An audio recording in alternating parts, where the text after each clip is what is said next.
What if national debt isn't a weakness, but a source of power? What if the trillions that governments owe are not a mistake, but part of a system designed to maintain control over economies? Every year, leaders promise to reduce debt, yet it keeps rising, and instead of collapsing, the most powerful nations seem to grow stronger. This raises a deeper question. How can something that looks like a burden actually become a tool of control? To understand this, we have to go back to a time when debt was feared, when kings and empires avoided it because it led to collapse. But everything changed in the late 17th century with the creation of the Bank of England in 1694. This allowed governments to borrow continuously instead of temporarily. It quietly transformed debt into a permanent part of the financial system.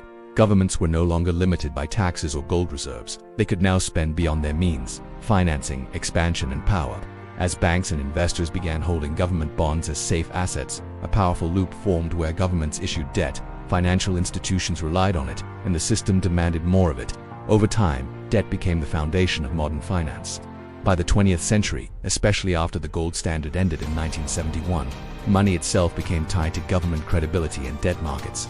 This created a paradox where governments promise discipline but operate in a system that rewards borrowing. It allows them to deliver benefits today while pushing costs into the future. Politically, it's easier to borrow than to raise taxes. Economically, financial markets depend on a steady supply of government bonds to function. Banks and pension funds all rely on these assets. Today, global debt has surpassed $100 trillion, yet no major country has a realistic plan to eliminate it. Instead, governments focus on managing it relative to growth, borrowing more during crises like 2008 and the COVID-19 pandemic. Each crisis increases dependence on borrowing, reinforcing the system rather than breaking it. The system becomes a cycle.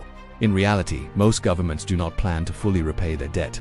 They rely on economic growth and inflation to sustain it. This reveals a deeper truth. National debt is not just an obligation, but a core pillar of modern economic power.